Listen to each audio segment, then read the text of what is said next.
ketika kita melakukan gerakan yoga, apalagi yoga untuk ibu hamil dan ibu bersalin, ada 3 bagian yang paling penting yang menjadi pondasi. Yang pertama adalah semua area dan otot-otot dan juga rangka di area kaki. Kenapa? Kalau diingat-ingat, saya sama Mbak Rini selalu cerita bahwa uh, yoga ibarat kayak kita bikin apa? Bikin rumah. Kalau bikin rumah, kira-kira yang paling penting apanya dulu? Pondasi, betul? Nah, pondasinya di mana? Di kaki. Lah, kalau orang hamil, orang melahirkan, kakinya nggak kuat, berarti pondasinya nggak kuat juga, betul? Nah, kalau pondasinya nggak kuat, kira-kira apa yang terjadi di dalam tubuhnya? Pasti nggak balance. So, yang pertama adalah hal yang paling penting adalah daerah kaki.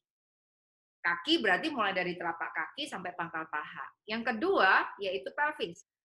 Pelvis berarti beserta isinya dong, berarti organ reproduksi, kemudian jalan lahir, pelvic floor, core, semua itu masuk di area pelvis.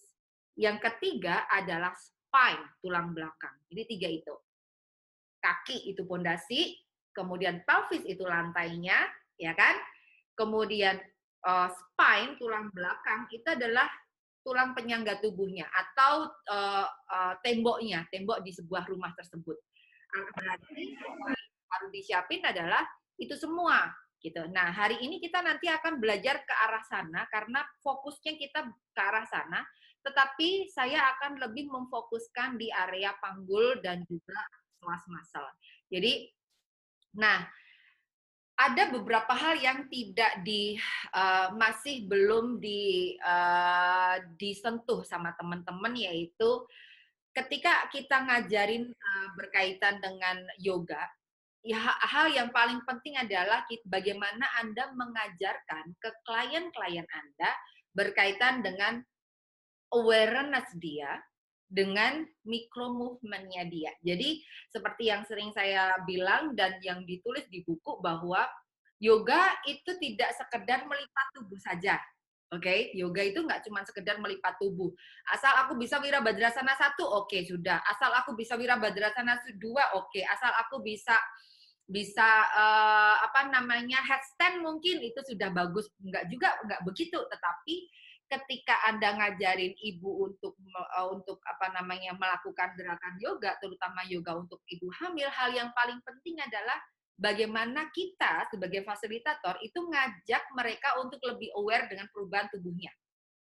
Jadi dia hamil umur berapa sekarang? Trimester berapa sekarang? Itu paling penting banget. Trimester 1. Kalau trimester 1 berarti yang harus dipentingkan apa di trimester 1? Trimester 1 yang dipentingkan adalah bagaimana dia bisa nguatin kaki dan beradaptasi dengan perubahan yang ada di dalam tubuhnya. Itu yang pertama. Berarti gerakan-gerakan yang dilakukan pun adjustment-nya pun mengarah ke sana. Betul enggak? Kalau dia trimester 2, berarti apa yang dikuatin? Yang dikuatin adalah spine-nya. Karena apa? Begitu dia masuk ke trimester 2, bayinya tambah besar, otomatis bebannya juga tambah besar. Ketika dia benerin spine-nya, benerin alignment-nya, itu akan membuat si ibu tersebut tidak mudah mengalami keluhan. Trimester 3, berarti trimester 3 yang benar-benar di-adjust dan disiapin adalah panggul, karena berkaitan dengan proses persalinan. Gitu ya. Jadi ada step by step tertentu yang kita bisa perhatikan ketika kita ngajar yoga. Sehingga di sini aku tulis di sini bahwa ajak ibu lebih aware dengan perubahan yang ada di tubuhnya. Kemudian kenali prinsip movement-nya. Jadi semua gerakan itu ada movement-nya gimana sih? Nggak asal bergerak, tetapi sampai ke micro movement. Apa yang dimaksud micro movement? Ketika saya ngajarin yoga, share tentang yoga di kelas, saya selalu bilang, how to come in, hold, aware, breathe, and then how to come out. Betul nggak?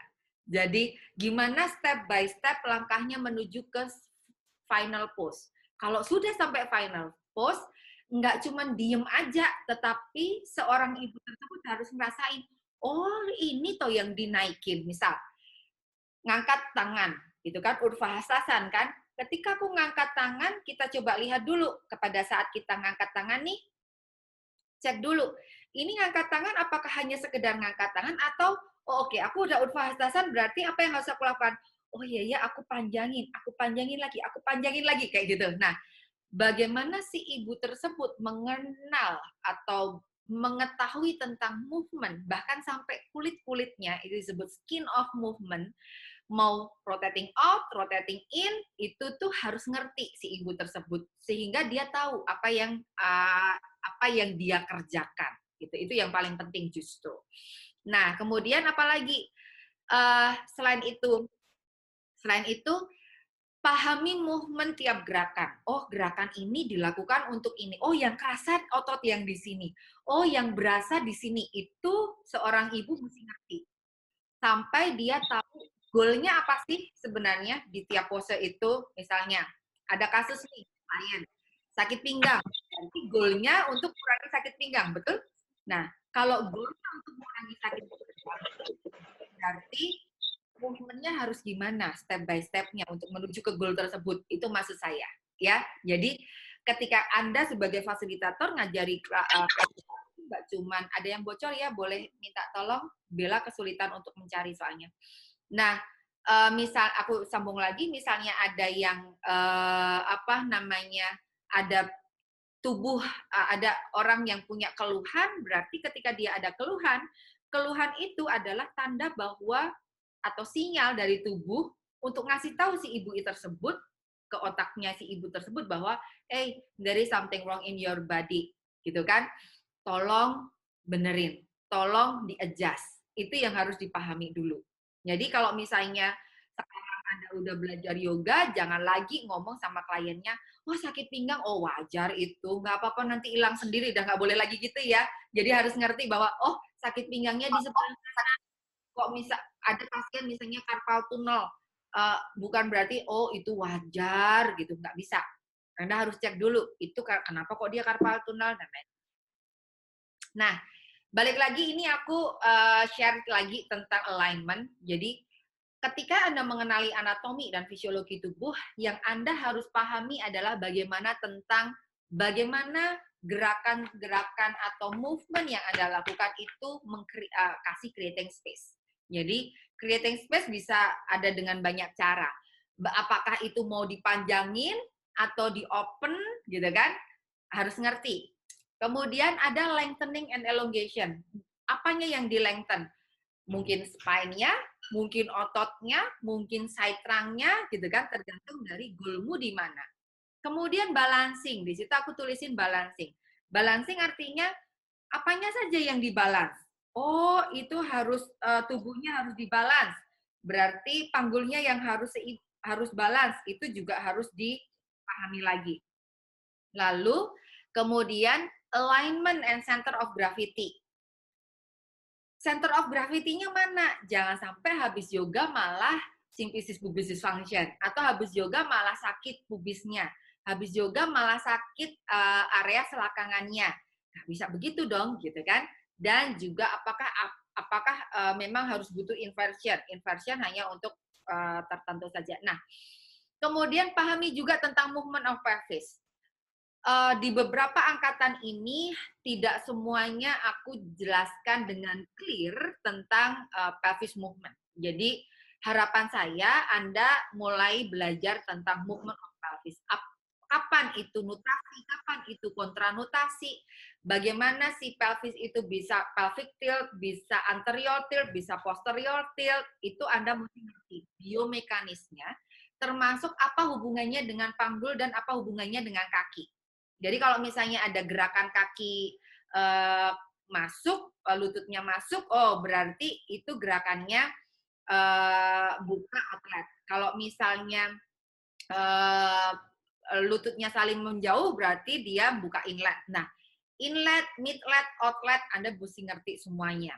Dan juga penting bagaimana mengenal gerakan-gerakan prenatal gentle yoga dan juga organ yang terlibat serta kaitannya dengan proses persalinan.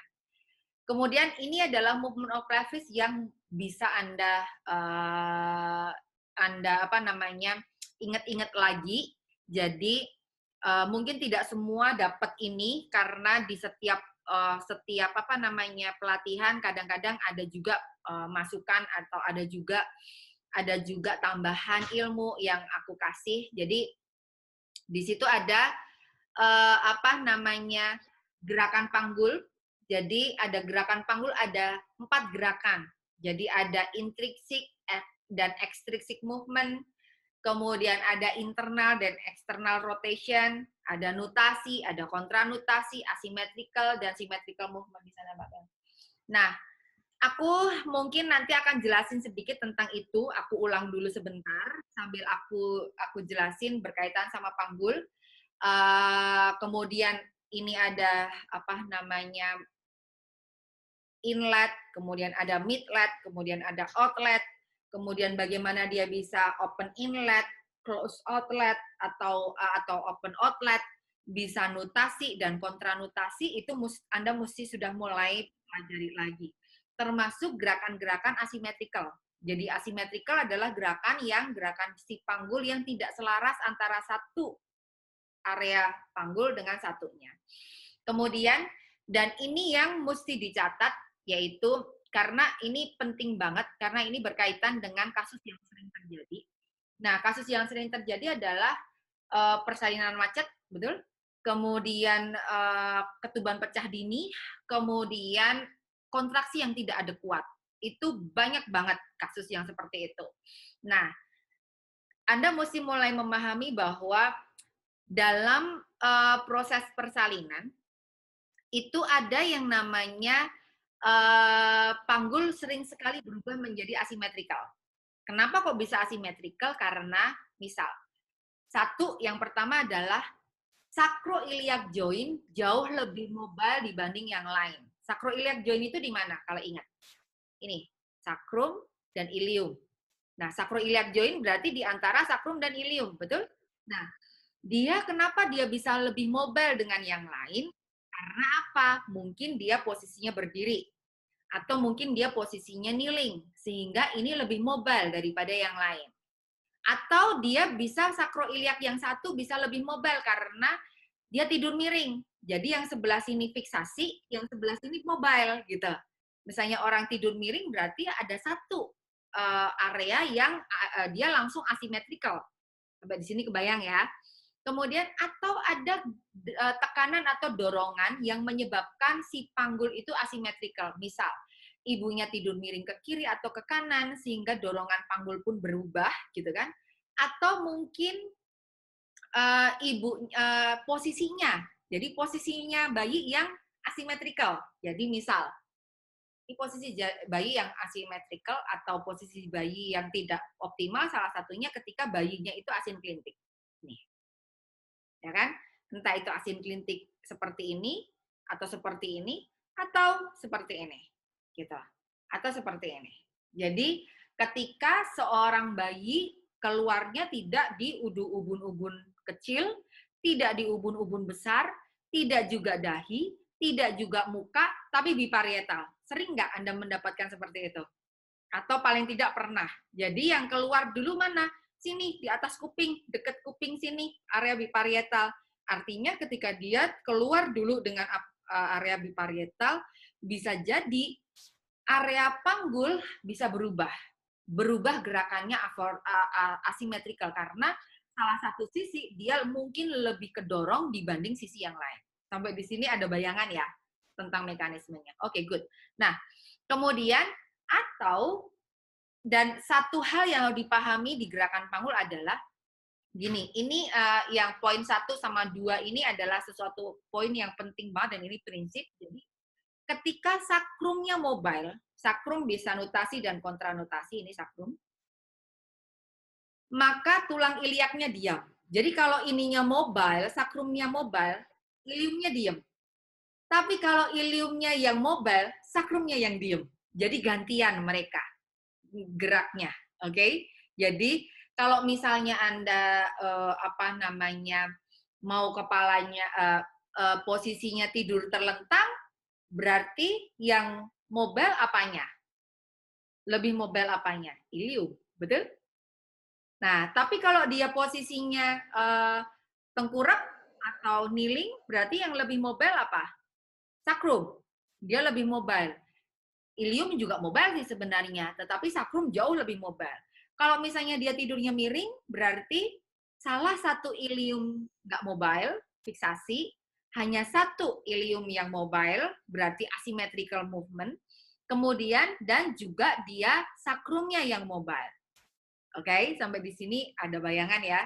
Nah, sekarang aku tambahkan lagi. Nah, ini yang aku tadi bilang, organ yang penting dalam proses persalinan adalah dari kaki, naik lagi ke panggul, panggul itu lantai, jadi kalau misalnya kita mau bangun rumah, lantainya harus benar dulu, harus pas dulu, seperti apa yang dimaui.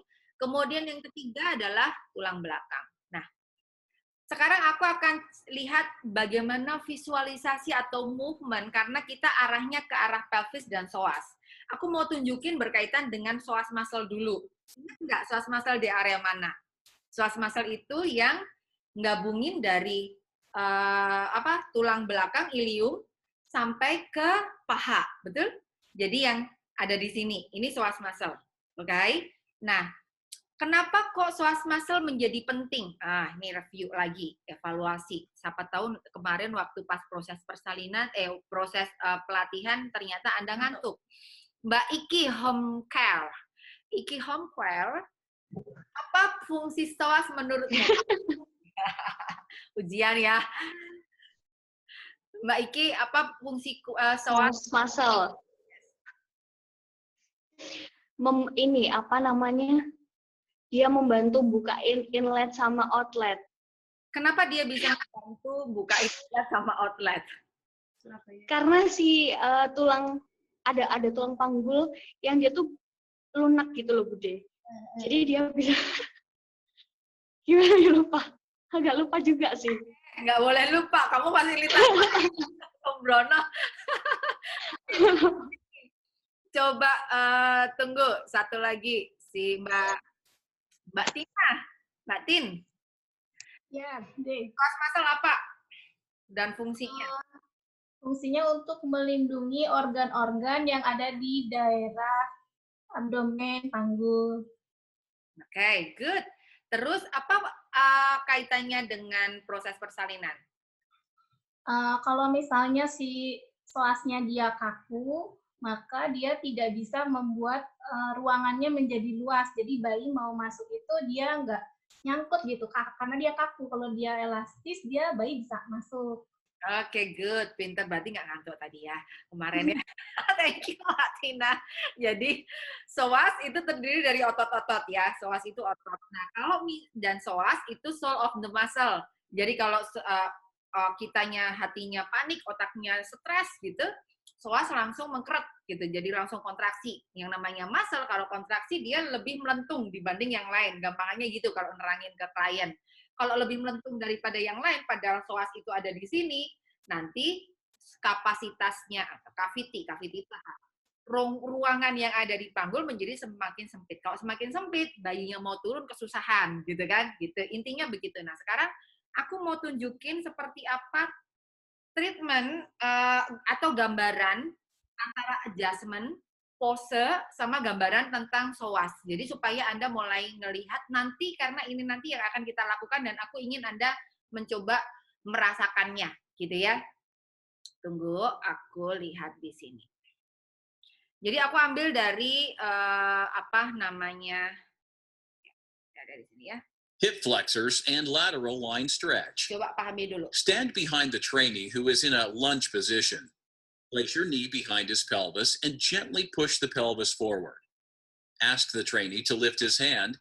Hold that hand and place your other hand on his shoulder. Gently push his hand sideways and press the shoulder down in order to create lateral spinal flexion. Note, you must be attentive to the trainee throughout the exercise. Okay. The main hip flexors that are stretched are the iliopsoas muscles.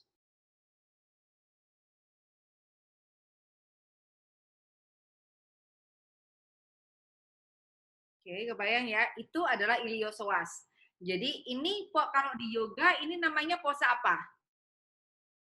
Low lunge, ingat nggak? Pose low lunge, ya kan? Low lunge. Jadi ketika kita bicara tentang lowlands, berarti area yang sangat berpengaruh adalah area apa? Iliopsoas dan juga quadriceps, gitu ya. Kemudian aku coba Pushing lihat. the pelvis forward is made possible by hyperextension in the hip joint.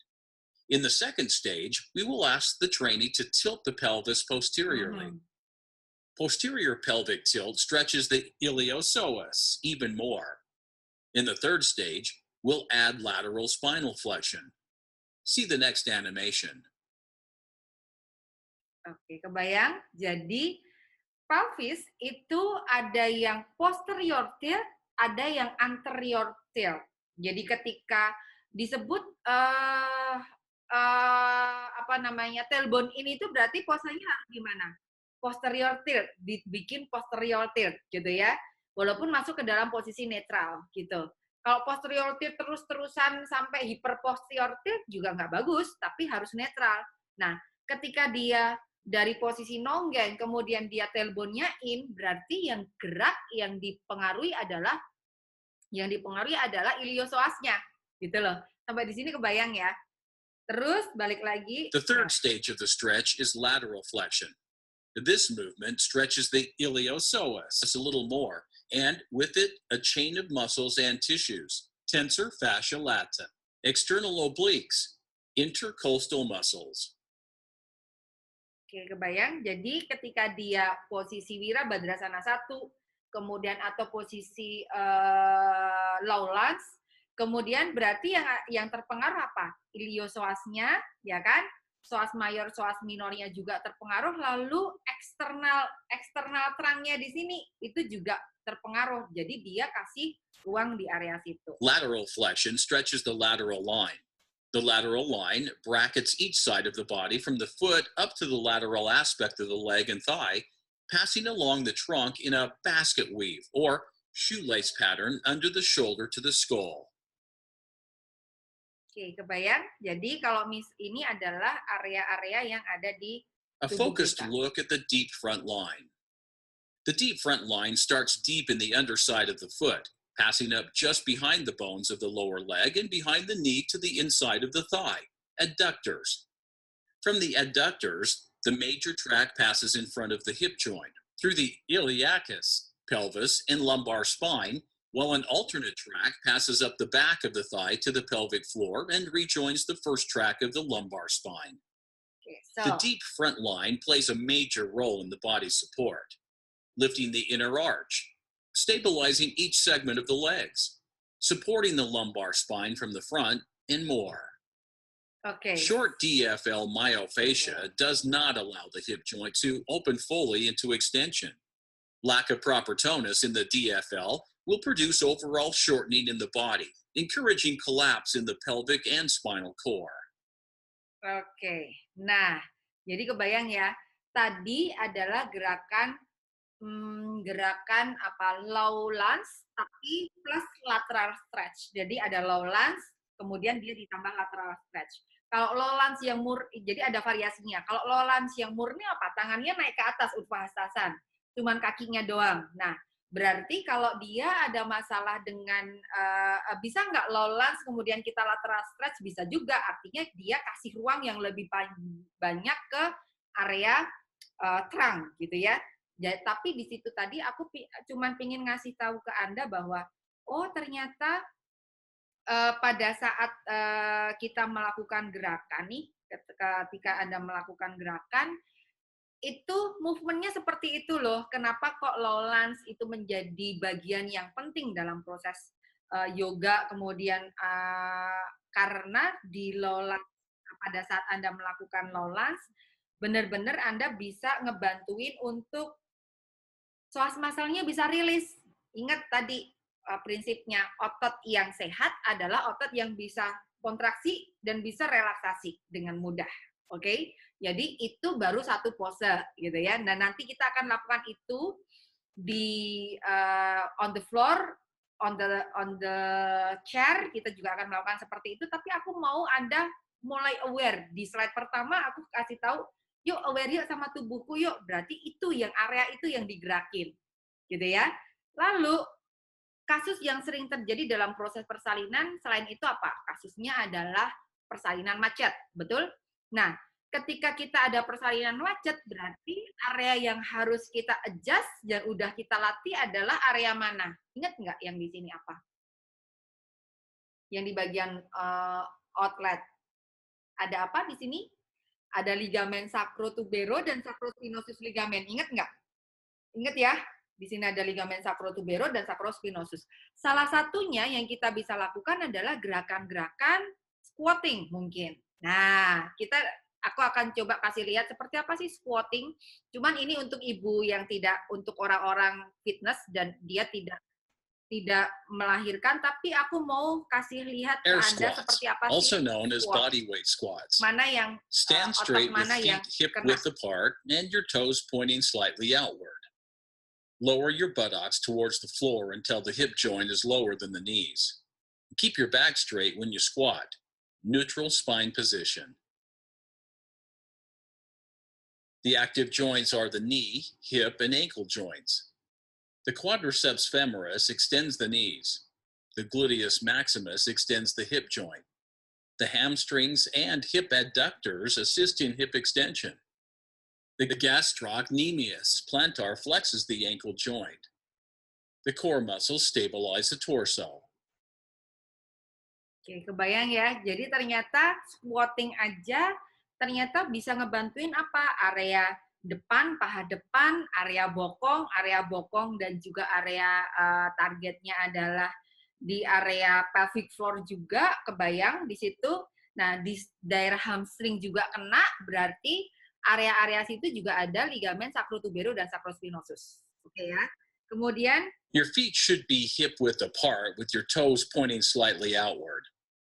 The knees move in a straight line towards the feet. External rotation of the feet allows us freedom of movement in the hip and the pelvis when lowering the body. And in this way, it allows us to keep the back straight and aligned throughout the movement. So, kebayang? Untuk yang apa namanya, di sini kan ada anterior pelvic sama posterior pelvic. Jadi sama di orang hamil pun juga sama yang kita lakukan. Ketika ngajarin squat, kita bisa ngajarin dia kalau dia anterior pelvic tilt berarti dia open outlet. Kalau dia posterior pelvic berarti dia open inlet. Gitu ya. Jadi itu yang mesti How to grip the ground when you squat. Before performing a squat or any other leg exercise, we must create a stable base from the foot through the hip muscles and up to the core muscles. A stable base will balance the load on all the joints and bones. The principle is to statically activate the foot muscles in order to maintain the arch. Okay, and at the same time, to activate the hip rotators by rotating the hip outward, in order to stabilize the knee and the hip, and also to contact the core muscles. All of these muscles work together and form a stable base for the leg exercises. How do we do this simply? You can perform two actions that can activate all the relevant muscles. 1, press the big toe down onto the floor. 2, rotate the hip externally. Drive your knee outward, and at the same time, push the legs to the sides as if you want to separate them. Okay. Fixing the foot and rotating the hip will preserve the foot arch and stability of the knee and hip. Moving the legs apart and contracting the pelvic floor will activate additional muscles, among them the hip abductors and the core muscles. A short practice of these two actions will give you a very important motor pattern that from now on can serve as a basis for all leg exercises. Okay, so how to grip the ground when you squat. Nah, Before, jadi di squat berarti yang kerja apa juga di area kaki kalau tadi Anda perhatikan, betul?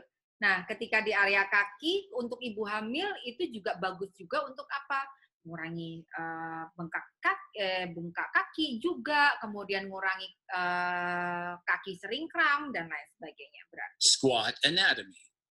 Which muscles Terakhir, work in the squat? How does the body move? Let's examine this together. If we try to perform the squat without an active muscle system, the body will collapse. So which muscles must we add to the skeleton in order to get it back up to standing position? The first muscle we connect to the bones is the quadriceps femoris. One side connects to the tibia and the other to the femur and the pelvis. Now, let's activate the muscle and see what happens. The muscle extends the knee and the leg straightens. What do we do now? The leg straightened, but the body is still leaning forward. How will we lift the trunk? How will we straighten the trunk from a position of flexion to extension? Let's try to connect another muscle to it, where one end is connected to the pelvis and the other to the femur. This muscle is the gluteus maximus. In addition, we will add another muscle that will help to lift the trunk. We'll connect one side to the lower part of the pelvis and the other side to the tibia. These are the hamstrings. Now, let's activate these muscles and see what happens. The muscles pull the pelvis and the trunk lifts. We see that the whole movement is performed through the hip joint, hip extension. Oops, we have another problem. The spine is not stable. This is the time to strengthen and stabilize it. This muscle belt is the spinal erectors. And in addition, we will wrap the abdomen in a belt that maintains intra-abdominal pressure. This is the transversus abdominis. Let's activate all the muscles and see the result. We have good movement. Oops, not yet. We'll try to get the knees that collapsed forward back into place. Contraction of the gastrocnemius and the soleus will pull the tibia backward and prevent the knee from collapsing forward. Let's check the final result. Now we have a good squat. In this video, we tried to clarify the main muscles that are active when performing the squat. Of course, there are other synergist and stabilizing muscles that we did not present in this video. We'll show them in other videos. Good luck with your next squat. Oke, nah menarik ya. Itu tadi cuman apa tadi? Low lunge, ini bisa dipakai lagi. Low lunge dan squatting. Jadi kalau misalnya tadi dia pakai squat tapi pakai beban gitu kan untuk orang gym kan. Nah, untuk ibu hamil tentu ada adjustment-nya kan. Cuman yang harus diperhatikan ketika ibu hamil berarti kakinya mungkin lebih lebar gitu kan. Tapi organ-organ dan otot-otot yang dipakai juga tetap sama, tetap area situ juga yang dikerjakan. Jadi jangan sampai ketika squat badannya kolaps atau ketika squat punggungnya tulang belakangnya masih round, itu juga ya nggak boleh gitu kan. Ketika squat kakinya nggak neken banget berarti kolaps di area betisnya kayak gitu, itu pun juga nggak boleh karena otot yang aktif berarti tadi area betis, hamstring, kemudian gluteusnya, kemudian spine erectornya kayak gitu. Nah, kemudian hari ini nanti kita akan belajar tentang itu. Kemudian dan kita akan melakukan gerakan-gerakan yoga dengan menggunakan properties apapun yang ada di rumah Anda. Fokusnya nanti adalah berkaitan sama pelvis, kemudian psoas muscle, itulah kenapa tadi aku jelasin tentang psoas muscle, kemudian spine. Nah, asanas yang akan kita lakukan dari nanti mulai dari Anantasana dengan simple sequence gitu kan, dengan gerakan-gerakan yang mungkin Anda butuhkan untuk lebih mobile pelvisnya dulu. Kita start dari lying pose. Habis itu masuk ke sitting pose, Janusisasana, dan siapin nanti beberapa balok dan juga kursi. Kemudian ada low lunge. Pada saat kita low lunge, nanti movement dari pelvis anterior dan posterior movement-nya Anda mesti ngerasain. Kemudian habis itu high lunge with the chair. Kemudian Adho Mukha Svanasana with the chair, dan apa yang dilakukan dengan chair bisa apa. Kemudian dan standing atau sitting to release sciatica. Sciatica berarti area piriformis. Dan juga squatting nanti. gitu kan? Terakhir kita akan lakukan Adho Mukha Virasana on the block, jadi lebih ke area spine-nya. Itu adalah sekuen yang akan kita lakukan. So, sekarang silahkan. Dah, kita mau teorinya sudah, itu dulu. Nah, kita mau yoga sekarang. Sekarang silahkan semuanya siapin dulu tempat Anda, kameranya disiapin dulu.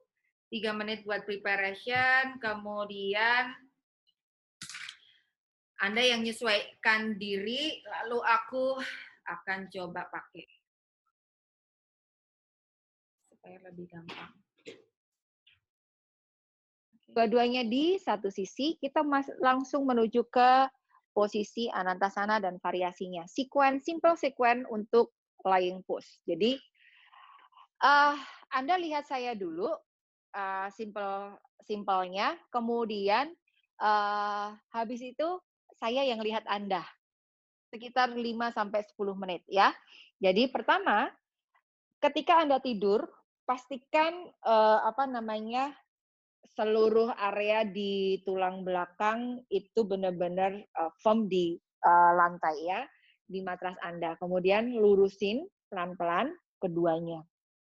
Nah, ketika lurus, bahu, putar bahunya ke belakang. Jadi ketika memutar bahunya ke belakang, benar-benar ini dada benar-benar jadi open. Anda harus ngerasain skapulanya yang ada di sini atau belikatnya menjadi masuk. Si belikat itu harus masuk. Oke, bisa bayangin ya. Kemudian kita coba belajar dulu dengan posisi tidur terlentang. Gerakan yang pertama, kita hanya gerakan gantian kaki ditarik, kemudian dilurusin, ditarik, dilurusin. Bisa 3 kali atau 5 kali. Fungsinya buat apa? Dipakai buat membuat si hip flexor dan hip joint di sini menjadi lebih terlubrikasi dulu gitu ya. Kemudian arahkan juga, tarik juga ke arah ketiak Anda, kemudian kakinya naikin ke atas. Kebayang ya? Jadi pegang ininya, bawa si dengkul ke arah Anda, ke arah ketiak Anda. Nah, ketika ini dilakukan, apa yang dirasakan? Yang dirasakan adalah area bokongnya ketarik, betul? Area bokong ketarik, kemudian setelah itu lakukan di sisi satunya. Jadi 5 kali dulu, ya kan? Ke depan, ke bawah, tarik lagi ke arah Anda, kemudian arahkan ke samping karena ingat dia kan hamil. Kemudian setelah itu 5 kali, setelah itu baru kita press dulu. Persis kayak happy baby, tapi separuh happy baby. Nah, ketika separuh happy baby, area yang kanan, kaki yang lurus berarti harus stabil. Pelvis nggak boleh kolaps salah satu. Pelvisnya harus tetap stabil juga. Itu gerakan yang pertama. Gerakan yang kedua, kita miring, kemudian nanti gerakan yang dilakukan kan Anantasana. Berarti yang dikerjakan adalah quadricep kan ya. Quadricep dan pelvis. Berarti lurusin kaki, kaki yang di bawah bisa ditekuk, kemudian kaki yang atas bisa tungkainya tempelin di tulang bokongnya ya. Lutut tidak boleh pointing ke atas, tapi lututnya pointing ke belakang. Jadi Anda ngerasainnya paha depan ini ketarik, benar-benar ketarik. Oke. Panggul harus stabil. Jadi panggul tidak boleh kolaps ke depan atau juga tidak boleh kolaps ke samping. Jadi benar-benar si panggul ini lurus. Kemudian tarik dulu ototnya ke sana, baru setelah itu lurusin kaki. Kalau misalnya, kok aku nggak stabil ya? Ya udah, kakinya yang di bawah ditekuk saja buat stabil, baru setelah itu putar dulu sebentar. Tangan kita bisa ditaruh di situ supaya apa? Kakinya, hipnya di sini bisa menjadi lebih mobile dulu. Baru setelah itu Anantasana. Oke, kebayang ya? Masih ingat kan Anantasana ya? Boleh pakai tangan, boleh pakai strap. Kalau misalnya pakai strap, tinggal ambil strapnya. Kalau misalnya nggak ada strap dan Anda tidak bisa masuk ke sini, ya udah pegang aja di area mana? Area tulang kering. Jadi itu simpelnya. Jadi cuma tiga gerakan aja. Sekarang silahkan lakukan. Coba, yuk. Silahkan lakukan dulu, aku ngecek dari sini. Oke, tiduran dulu.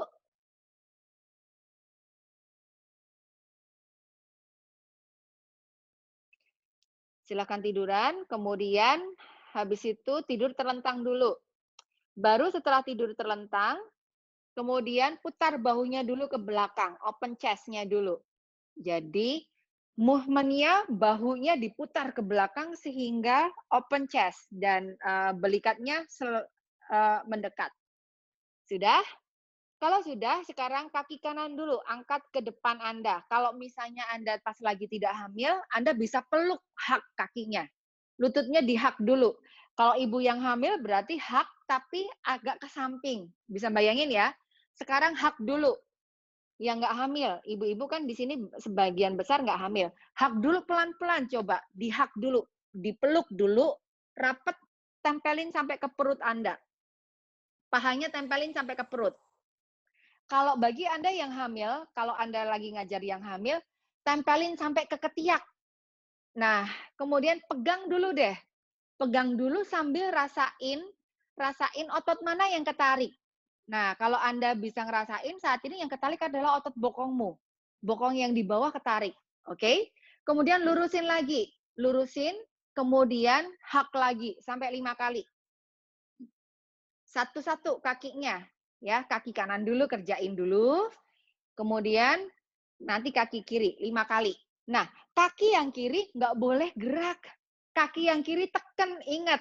Di mana bumi dipijak, di situ ditekan kuat. Ayo. Jadi, heels kaki kiri tekan. Hip kiri tekan. Kaki yang di kiri aktif. Oke? Kalau sudah 5 kali, habis itu terus bawa ke samping. Jadi ke samping, ke ketiak. Tarik lagi, 5 kali lagi ke arah ketiak, yuk. Ke arah ketiak, tarik lagi 5 kali, good. Dipeluk ke arah ketiak, yes. Nah, kalau sudah 5 kali, sekarang kakinya, tungkainya arahkan ke langit-langit. Jadi membentuk sudut 90 derajat. Nah, tungkainya, ininya ditekuk sambil ditarik ke arah langit-langit. Ininya dibawa ke arah langit-langit. Posisinya tetap ditekuk. Jadi kan 90 derajat, betul? Pegang pakai tangan kanan dari outer heel, press, tarik lagi, press lagi sampai bisa jadi si apa namanya? Si lututnya itu bisa nempel ke matrasmu. Jadi ini press, benar-benar ngebuka. Kerasa nggak di paha bawah?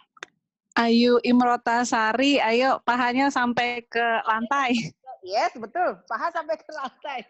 Naikin kakinya, yuk. Naikin di atas, heelsnya naik ke atas. Kakinya ditarik ke arahmu, coba. Sehingga kamu ngerasain area hamstring sama betis. Betis dan hamstringnya harus ketarik ya. Kerasa ya. Kemudian turunin dulu. Lakukan di sisi sebaliknya. Yuk. Dengan gerakan yang sama. Lakukan di sisi sebaliknya. Peluk dulu. Ya. Kemudian habis itu, yes. Peluk dulu 5 kali. Oke. Kemudian bawa ke samping kalau sudah 5 kali. 5 kali juga dibawa ke samping supaya Anda bisa lebih ngerasainnya lebih enak. Sambil pada saat seperti itu ingat inhale dan exhale. Oke.